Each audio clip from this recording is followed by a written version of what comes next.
आप सबको मेरा नमस्कार। मैं आप लोगों के साथ फिर से रमा जोशी, ज्योतिषी, रेकी हीलर, वास्तु कंसल्टेंट और अंक शास्त्री। आज मैं आप लोगों के लिए बड़े रहस्य की चीज लेकर के आई हूँ। सातों चक्रों के जो रंग है ना, उनका रहस्य बताने वाली हूँ। ना तो मैंने पहले कभी अपनी वीडियो में आपको ये बात बताई है, और ना मैंने किसी और वीडियो में देखी है, ना कहीं और पढ़ी है। कई चीज़ें हम अपने ज्ञान से भी अर्जित करते हैं, अपने ध्यान से भी अर्जित करते हैं। बहुत समय पहले ही मुझे इस बात के बारे में लगा था कि ये चीज़ ऐसी होगी, ये रंग, लेकिन कहीं ना कहीं मैं आपसे शेयर नहीं कर पा रही थी क्योंकि एनर्जीज की गाइडेंस नहीं थी।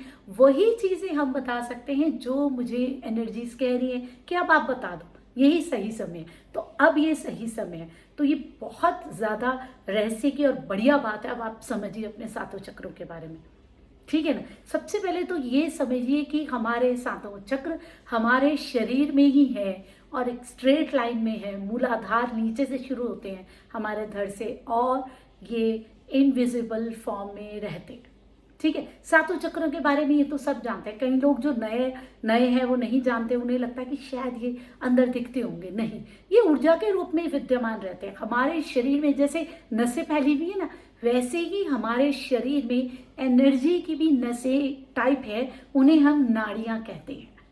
हमारे शास्त्रों में इसके बारे में बताया गया। किसी शास्त्र में कहा जाता है कि वो 3.5 लाख है, किसी में कहा जाता है 72,000 है, ठीक है। तो हम इस चीज पे बहस नहीं करेंगे, लेकिन वो है। जब हम योगा करते हैं, ध्यान करते हैं, उसमें भी इनको माना जाता है, नाड़ियों को माना जाता है, सातों चक्रों को माना जाता है। और सातों जो नाड़ी है ना, वो सब सातों चक्रों से जुड़ी हुई है। तो हमारे सातों चक्रों में जो पूरी की पूरी नाड़ियां हैं, उनकी ऊर्जाएं विद्यमान रहती हैं। तो हमारे सातों चक्र हमारे एनर्जी सेंटर्स होते हैं। हमारे एनर्जी सेंटर्स, 7 चक्र के अंदर हमारी ऊर्जाएं, आप देखिए ना, कितनी एक रहस्य वाली चीज है। ये वो है जो हम अपनी आंखों से नहीं देख सकते, लेकिन हम अंदर से जब हम ध्यान लगाते हैं महसूस कर सकते हैं, हीट महसूस कर सकते हैं। जब आप 7 चक्र की हीलिंग करते हैं, मैं हीलिंग सिखाती हूँ, तो आपको महसूस होते हैं ना आपके चक्र, कितना अच्छा लगता है, कितना सेटिस्फेक्शन होती है। आप सब कहते हैं मजा आ गया, अट्यूनमेंट लेके कहते हैं मजा आ गया, हीलिंग करके कहते हैं कितना अच्छा लग रहा है, कितना अच्छा लग रहा है। यही आप बोलते रहते हैं बार बार। क्यों? क्योंकि आप अपने उस एनर्जी सेंटर से नेगेटिविटी निकाल के उसको भर रहे होते हैं पॉजिटिविटी से, ठीक है। अब हम उनके सातों रंगों की चर्चा करेंगे और समझेंगे। देखिए, जैसे हमारा शरीर है वैसे ही ब्रह्मांड है, ठीक है। ये चीज हम सब जानते हैं, सुनते हैं, ग्रंथों में भी लिखी है बहुत सारे। तो अब जैसे पृथ्वी है, ठीक है, वैसे ही हमारा शरीर है। हम सब ने पढ़ा हुआ है, ज्योग्राफी में हम सब ने पढ़ा है कि हो सकता है किसी को नहीं भी ध्यान हो। पृथ्वी के अंदर सबसे अंदर क्या होता है? पृथ्वी के सबसे अंदर है धातुएं, धात्विक कोण होता है। जो धातुएं हैं वो अंदर ही अंदर उसके गली हुई फॉर्म में होती है, एकदम गर्म, एकदम हीट में। और जब भी कोई चीज हीट में होती है, जैसे सोने को गलाओ, ठीक है, आप चांदी को गलाओ, क्या हो जाता है? एकदम लाल हो जाता है, लाल हो जाता है, एकदम रेड। वैसे तो थोड़ा ऑरेंजिश रहता है, लेकिन जो धातु होती है वो अपने आप में ही बहुत एक तो स्ट्रांग चीज होती है, और ऊपर से स्ट्रांग तो होगी ना, सोना चांदी सब पीतल उसी में ही आता है। तो आप देखिए, और ऊपर से वो एकदम गली हुई फॉर्म में होती है, सारी धातुएं मिली हुई होती हैं। तो पृथ्वी के अंदर का जो धात्विक कोण है वो है लाल रंग। आप कहेंगे मैं ज्योग्राफी समझाने लग गई, वो एकदम रेड कलर का है। हमारी जो फॉर्मेशन है वैसे ही है। जो हमारा मूलाधार चक्र है, जो हमारे धड़ में सबसे नीचे है, जहां से हम मल त्यागते हैं, जहां से हम मूत्र त्यागते हैं, उन दोनों के बीच में आप लोग बिल्कुल भी शंका ना करें, पीठ में पीछे की तरफ जहाँ रीढ़ की हड्डी खत्म होती है वहां नहीं है। इसलिए जहां है प्रॉपर उसी प्लेस को बोलिए, उसमें कोई शर्म वाली बात नहीं है। ये नॉर्मल क्रियाएं हैं। जहां हम मल त्यागते हैं, जहां मूत्र त्यागते हैं, उसके सेंटर में होता है। उन दोनों में से किसी भी जगह पे नहीं होता है। और वो है हमारा धात्विक कोण, हमारा एकदम इंटरनल पोर्शन, जिसका हमने कलर किया है रेड। रेड मिल गया ना बिल्कुल उस कलर के साथ। वहां सबसे ज्यादा ठोस चीजें होती है। जैसे धातुएं सबसे ज्यादा ठोस होती है ना, वैसे ही हमारे अंदर की सबसे ठोस चीजें होती हैं। वो हमारी जड़ है, रूट है, ठीक है ना। हमारा मूल है, हम उसे केतु से भी जोड़ते हैं। कहीं ना कहीं वो बीज है, वो सारी चीज़ें जो हम लेकर आए हैं अपने पूर्व जन्म से, वो सब चीज़ें हैं, वो है हमारे मूलाधार चक्र में। ठीक है, अब देखिए कितनी ताकत, कितनी ऊर्जा सारी धातुओं के कोण में, वही वही जो चीज़ है वही तो खींचती है नीचे से, जो कि हम कहते हैं गुरुत्वाकर्षण। जितनी भी चीज़ें हैं उसी से ही तो खींचती है, ग्रेविटेशनल फोर्स वहीं से ही तो आ रहा है। वही चीज़ें तो, वही तो पृथ्वी में खींच रही हैं चीज़ें अपनी तरफ हर एक को। तो देखिए हमारे मूलाधार चक्र में कितनी ऊर्जा है, वही डिपेंड करती है, वही चीज़ें आपकी खींचेंगी जीवन में जो भी आपको चाहिए। आप जो भी एनर्जीज लेकर आए हैं वो एनर्जीज अपनी तरफ उनको खींचेंगी। रोटी, कपड़ा, मकान, पैसा, रिश्ते, आध्यात्मिकता, भक्ति, सारी चीज़ें वही हमारा जो चक्र है वो खींचता है। तो मूलाधार चक्र कितना इम्पोर्टेंट होता है ये आप देखिए, कितना महत्वपूर्ण होता है हमारे जीवन में, कितना ज़्यादा उसके अंदर घना लावा जैसा भरा हुआ रहता है, वो चीज़ रहती है। ठीक है, ये हो गया हमारा मूलाधार चक्र। अब हम बात करेंगे स्वादिष्टान की। उसका क्या कलर होता है? ऑरेंज कलर होता है ना। अब देखिए एकदम पृथ्वी के अंदर तो एकदम, और जहाँ धातु है वहाँ रेड है। जब हम लावे की बात करते हैं, जो कि मैं भी पहले बात कर रही थी, गली हुई चीज़ें होती है, तो आपने देखा है ना लावा ऑरेंज और येलोइश सा कलर का होता है, देखा है ना आपने? जो लावा होता है ऑरेंज, और उसमें कहीं ना कहीं आपको येलो सी भी टिप आती है, जो कि हमारे मणिपुर चक्र की है। लेकिन यहाँ मैं उसकी बात नहीं कर रही, यहाँ मैं स्वादिष्टान की बात कर रही हूँ। स्वादिष्टान चक्र क्या है हमारा हमारी जो भी चीज़ें हम जिंदगी में भोगते हैं उनसे जुड़ा हुआ है, हमारे भोगों से जुड़ा हुआ है। क्या हमें मिला, क्या हमने खींचा, वो एक बात है। अब वो चीज़ें कितनी हमें भोगने को मिलती हैं, चाहे कोई भी स्तर पे भोगना हो, शरीर के स्तर पे, मन के स्तर पे, रिश्तों के स्तर पे, आध्यात्मिक स्तर पे, वो सब वही होती है, उसी के ही अंदर होती है। आप देखिए वो जो लावा सा भरा रहता है, हालांकि जो अंदर है, बिल्कुल अंदर, जो मैं धात्विक कोण कह रही हूँ आप उसे भी लावा कहेंगे, लेकिन मैं उस लावा की बात करें जब हम देखते हैं कि हम कई बार हम वीडियोस में, पिक्चर्स में हम देखते हैं, हम उसके बारे में देखते हैं ऑरेंज से कलर का होता है, तो हम समझेंगे वो ऑरेंज कलर का होता है। वो चीज़ें हमारी ऑरेंज कलर की हैं जो हम अंदर देखते हैं, वो फूटा और फिर वापस वही पहाड़ बन गया जब वापस हुआ, और कहीं ज्वालामुखी जब फूटता है और कहीं ना कहीं वहाँ से एक ऑरेंज सा कलर का ही निकलता है और बाद में वो मिट्टी के रंग का हो जाता है। आप देखते हैं ना वो जो अंदर से निकलता है ऑरेंज कलर का, और जब आता है तो अलग अलग मिट्टी के कलर का हो जाता है। जैसे हमारा मणिपुर चक्र का है पीले रंग का, है ना, पीले रंग का ना। मिट्टी क्या होती है, थोड़ी सी होती है ना बादामी सी, थोड़ी पीली सी, उसी तरीके की हम एकदम पीला रंग उसके ले लेते हैं। अभी मणिपुर की बात करूंगी तो हमारे अंदर किस तरीके का वो लावा है, किस तरीके की एनर्जीज है, उसमें भी मिनरल्स होते हैं, क्या क्या चीज़ें होती है मिट्टी में, वो सब हमारे अंदर के जो तत्व हैं जो उबलते रहते हैं, जो एनर्जीज हैं, हमारी वाइब्रेशंस है, वहीं से ही तो आती है, बेसिकली अंदर से ही निकल के आती है। वो किस प्रकार की है वो बताती है। जब वो चीज़ें फूटती हैं हमारे अंदर से बाहर आती हैं, तभी तो पता चलता है कि क्या। देखिए मैं नहीं कह रही कि हर एक के अंदर ज्वालामुखी फूटता रहता है, लेकिन किसी ना किसी चीज़ का तो फूटता ही रहता है ना, मन में इच्छाओं का, मुझे कुछ बनना है, मुझे कुछ बनना है, मन में भाव उठते रहते हैं।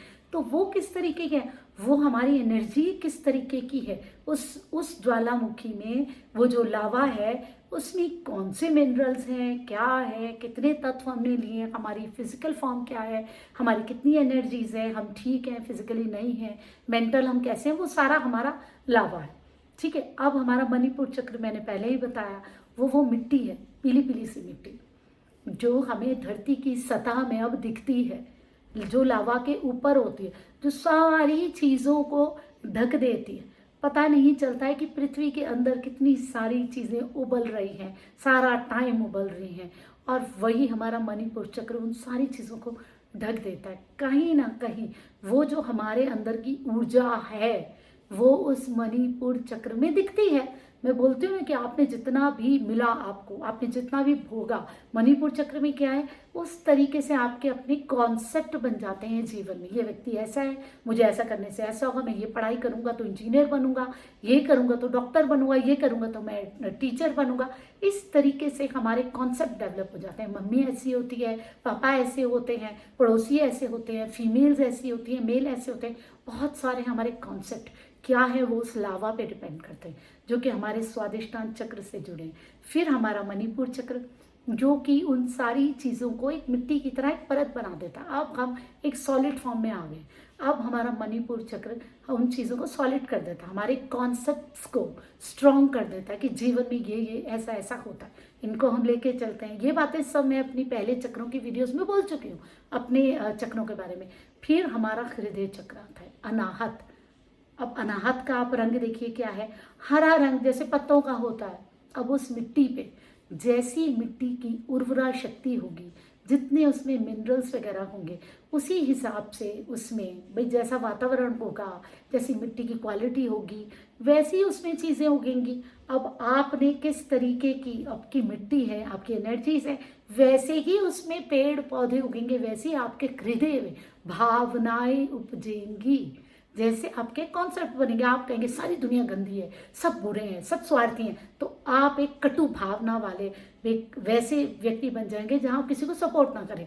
आपके मन में प्रेम रहेगा कि सब बहुत अच्छे हैं, सब बहुत सपोर्टिव हैं, अच्छा लगता है, तो आप एक अच्छे सहृदय व्यक्ति बनेंगे। वैसे ही आपके हृदय में कैसी भावनाएं उमड़ रही हैं, वो सब उस मिट्टी पे, उस लावा पे, उस धात्विक कोण पे डिपेंड करता है। ठीक है ना। अब हमारा हृदय चक्र क्या है, अनाहत क्या है, हरे रंग का है, वही फूल पत्ते, वही हमारे हृदय में वैसी भावनाएं विद्यमान रहती है। अब ये देखिए जितने भी चक्र हैं, ठीक है, इनके अंदर जो भी ऊर्जाएं हैं, उसके हिसाब से ही क्या होता है, हमारी वाणी बनती है। हम कैसे भी हों, हमारी वाणी हमारी असलियत बता देती है, हमारी वाणी हमारी सच्चाई बता देती है। हम किस घर में पैदा हुए, हमने किस तरीके की शिक्षा ली, हमें किसी को बताने की ज़रूरत नहीं होती। आप थोड़ा सा बोल लीजिए, किसी से बात कर लीजिए, आपकी अच्छाई बुराई सच्चाई सब सामने आ जाती है आपके बोलने से। ये हमारा जो चक्र है। अब आप बताइए विशुद्ध चक्र का क्या रंग है, हल्का नीला। ठीक है। अब पौधों के ऊपर देखिए क्या है, आसमान है ना, हल्का नीला है ना, हल्का नीला आसमान, वैसे ही ये है अभिव्यक्ति, खुलापन। जब आप बोलते हैं, वाणी से कुछ भी आप बोलते हैं, चीज़ों को बताते हैं, तो वो आज़ादी आपकी आवाज़ को मिलती है। आवाज़ कभी खत्म नहीं होती, कहते हैं ना, ये वाइब्रेशंस हमेशा विद्यमान रहती है। गीता जो बोली कृष्ण ने, वो भी कहीं ना कहीं इस ब्रह्मांड में घूम रही है। अच्छी बातें बोलनी चाहिए, क्योंकि वो वाणी आपकी हमेशा इस दुनिया में, इस ब्रह्मांड में घूमती रहेगी। तो देखिए ना, ये आकाश है, ये खुलापन है, ये आपके व्यक्तित्व की अभिव्यक्ति है। इससे पता चलता है कि आप कैसे हैं। ये हो गया हमारा विशुद्ध चक्र। अब आया हमारा थर्ड आई चक्र, आज्ञा चक्र। ठीक है। अब कहीं कहेंगे मैं इंग्लिश में बोल देती हूँ, कहीं हिंदी में बोल देती हूँ, तो मैं कुछ सोच नहीं रही हूँ। अभी मेरा मकसद आपको उसके कलर्स का बताना है। हिंदी इंग्लिश मैटर नहीं करती, तो मुझे ये सब चीज़ें नहीं ध्यान रहती। कहीं लोग टॉप बोलते हैं, कभी आप हिंदी में बोलते हो, कभी इंग्लिश में बोलते हो। आप मर्म समझो, वीडियो का मर्म समझो, इन चीज़ों में मत उलझो। अब आप पहली दूसरी कक्षा के विद्यार्थी नहीं है कि इन चीज़ों में आप लगे रहेंगे। अभी आप आध्यात्म के विद्यार्थी हैं, और आध्यात्म में इन बातों का, भाषा का कोई भी अस्तित्व नहीं है। चलिए बात करते हैं। अब हम बात करते हैं अपने आज्ञा चक्र की। यहाँ तो हमने अभिव्यक्ति कर दी।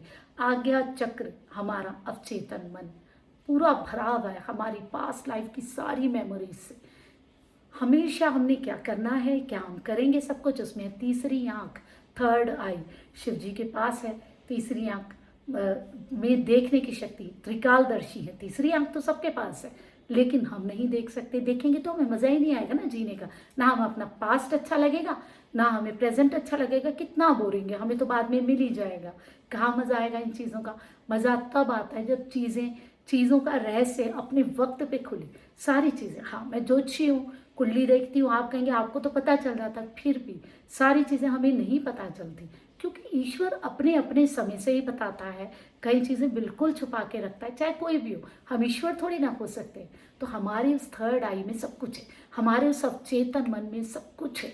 और इसका कलर क्या है, डार्क पर्पल सा। अब आप देखिए आसमान के ऊपर आपको कैसा लगता है ना, डार्क पर्पल सा। रात हो जाती है तो भी ऐसा लगता है, नीचे हल्का हल्कापन होता है आसमान का। आप और ऊपर देखेंगे, जैसे नीचे कभी कभी बादल भी होते हैं तो भी लगता है। ऊपर और गाढ़ा रंग आता है ना, ऐसा लगता है कि उसमें तारे हैं छोटे छोटे से। लगता है ना आपको उस तरीके का आसमान लगता है, नहीं लगता है जब आप और ऊपर देखते जाते हैं, तो वही वो रंग है। और उससे भी परे हमारी थर्ड आई, हर चीज़ से परे, हर चीज़ की सीमा से परे, जिसको कोई मतलब नहीं है आपका क्या मूलाधार चक्र में है, क्या किस में है, जो सिर्फ आपके आध्यात्मिकता से जुड़ी है, आपकी हर चीज़ से जुड़ी है। आप जाने अनजाने कहीं ना कहीं उसी ऊर्जाओं से जुड़ के सब कुछ करते हैं। ऊपर आकाश में वो जो तारे हैं वो अलग जगह है। अब हमारा सहस्रार चक्र, इसका क्या कलर है, एकदम पिंकिश सा और वो पर्पल मिक्स।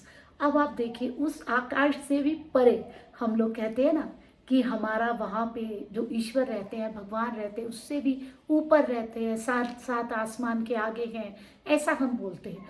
तो वो हल्का सा गुलाबीपन जो कि अनकंडीशनल लव का कलर है, ठीक है। जहाँ मैं क्या कहती हूँ, ये सहस्रार चक्र आपको जोड़ता है उस ईश्वर से, आपका कनेक्शन बनाता है, आपकी आस्था, आपके अंदर का विश्वास, वो सब उस चक्र से देखा जाता है। आप कितने ज्ञानी हैं, आपको कितना मिला है, ये सब एक अलग चीज़ है, लेकिन आपकी आस्था, आपका विश्वास कितना है आपके अंदर, आप कितना अपने उस ईष्ट से कनेक्टेड है, वो सहस्रार चक्र पे डिपेंड करता है। इसलिए कई लोग तो सहस्रार चक्र पे हील भी नहीं करते, हील करना चाहिए बिल्कुल, लेकिन ध्यान नहीं लगाते हैं कभी भी। सहस्रार चक्र में क्यों लगाएंगे, वो तो ईश्वर है, आप तो डायरेक्ट उससे कनेक्ट हो जाएंगे, फिर तो आप सारी चीज़ें वैसे ही भूल जाएंगे। आपने ध्यान नहीं लगाना, उस आकाश से भी ऊपर परे वो जहाँ पे ईश्वर रहता है ना, वो जगह है जहाँ से हम उसका कनेक्शन बना सकते हैं, वो कलर है। अब देखिए हमारे शरीर के अंदर ही जमीन के नीचे से लेकर के ईश्वर तक की यात्रा की सारी चीजें हैं, हम सब कुछ, पूरी जर्नी हमारे अंदर है। हम अपने सातों चक्रों को हील करते हैं। जब हम हीलिंग सीखते हैं तो हम क्या करते हैं, हम अपने आप ही अपनी उस ऊर्जा को बढ़ाकर उस तक कनेक्शन भी बना लेते हैं। देखिए ना कितनी सुंदर बात है और कितना ज़्यादा बढ़िया बात है ये चीज़, इससे आप पूरी तरीके से कनेक्ट कर सकते हैं या नहीं कर सकते हैं। देखिए आपको भी सुन के बहुत अच्छा लग रहा होगा और बहुत सुकून हो रहा होगा। देखिए इसीलिए मैं जोर देती हूँ कि आप अपने सातों चक्रों को हील करें। सातों चक्रों को हील कर दिया तो आपने अपने पूरे ब्रह्मांड को ठीक कर दिया, बैलेंस कर दिया। देखिए ना, अपने खुद के ब्रह्मांड को आप बैलेंस कर देंगे तो और आपको क्या चाहिए, कुछ भी तो नहीं चाहिए, कुछ भी चीज़ नहीं चाहिए। तो देखिए अब बताइए, अब आप कैसे अपने आप को दूर कर सकते हैं कि आप रेकी ना करें, ना सीखें। जो लोग रेकी जानते हैं वो रेकी हीलिंग अपनी डेली करें। 7 चक्र हीलिंग की अलग ही इंपॉर्टेंस है, 3-3 मिनट करनी है उसकी हीलिंग। और आप ये देखिए कि अगर आप नहीं जानते हैं तो मुझसे सीख सकते हैं। बहुत ज़्यादा नॉमिनल चार्जेस मैंने रखे हैं अभी रेकी हीलिंग के, ताकि आप सब सीख सकें, ठीक है ना। और अगर आप नहीं सीख सकते हैं, आप अपनी हीलिंग कराना चाहते हैं, तो भी आप मुझसे संपर्क कर सकते हैं। देखिए आप बहुत सारे रहस्य मैं ऐसे ही आप लोगों के लिए लेकर के आती रहूँगी। आप अपना ध्यान रखिए, अपनी ऊर्जाओं को समझिए, अपनों को समझिए, कैसे आप अपनों की मदद कर सकते हैं वो चीज़ समझिए, उस चीज़ को कभी मत भूलिएगा। ऐसे ही जो मैं आपके लिए वीडियो लाती जा रही हूँ, अगर आप लॉजिकल वे में जानना चाहते हैं ये सारी बातें, एस्ट्रोलॉजी, न्यूमरोलॉजी, वास्तु, रेकी, आपके ऑरे के बारे में, तो मेरी चैनल से जुड़े रहिए। और वीडियो अच्छी लगती है तो बिल्कुल आप कमेंट ज़रूर कीजिए, लाइक ज़रूर कीजिए। ऐसे ही बहुत सारी चीज़ों के साथ मैं आऊँगी और आप अपना ध्यान रखिए। मैं रमा जोशी, प्रणाम।